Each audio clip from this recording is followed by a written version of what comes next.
I was in the parking lot of a restaurant bar when I saw my future wife drive away because I didn't get her number. Approaching beautiful women I didn't know was one of my greatest fears. And that night I was so disgusted with myself because I realized that I was a coward. And I had spent my whole life living in fear and anxiety. And I actually had this weird fear of heights. And this night, it was the very last straw.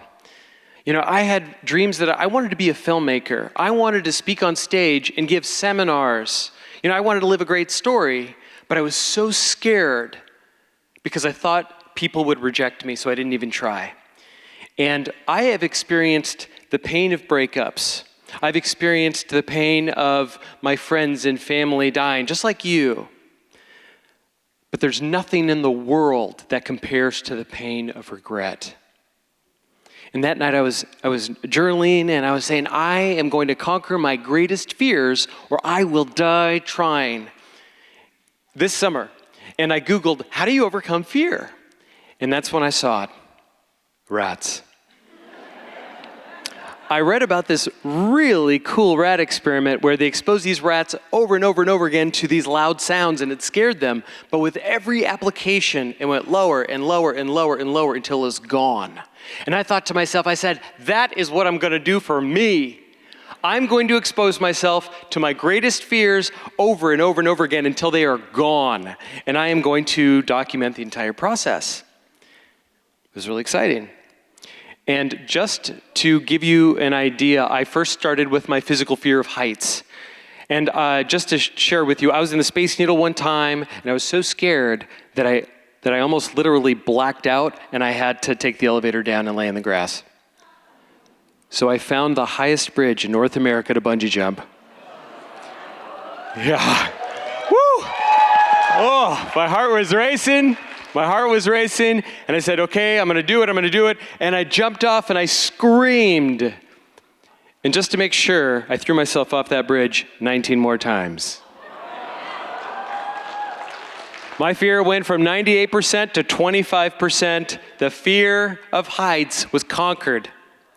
Now the next fear was my fear of sharing. I wanted to make a film. And I was so nervous, but I got my phone and I was calling all the film people in Seattle that I knew, and I got no, until I got a yes.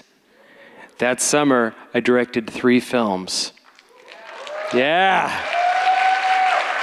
One of those films traveled the world, went to a bunch of festivals, and headlined at the famous Chinese theater in Hollywood. Now it was my fear of speaking in public. I wanted to do a seminar, but to make sure that I couldn't get out of it, I started selling tickets to a seminar that didn't exist.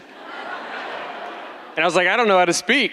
So I took a speaking class, and my first day, I had a full-blown panic attack in front of the class. And there was a guy in the front row who's so embarrassed, he covered his face in the front row. So I said, okay, I gotta double my efforts.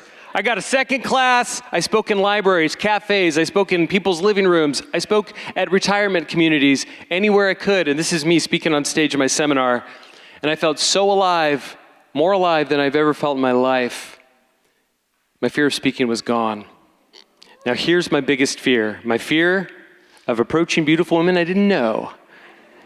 I got a documentary film crew to be with me on the streets of Seattle for 2 hours, asking out as many women as I could.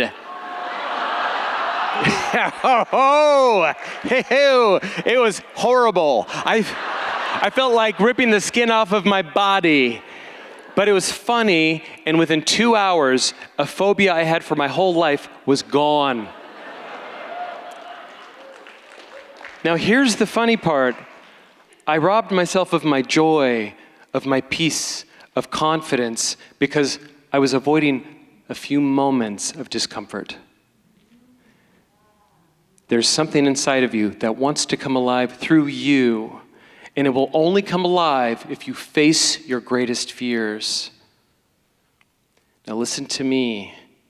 You're going to experience one of 2 pains: the pain of facing your fear or the pain of regret. Always choose facing your fear, and you will live your greatest story.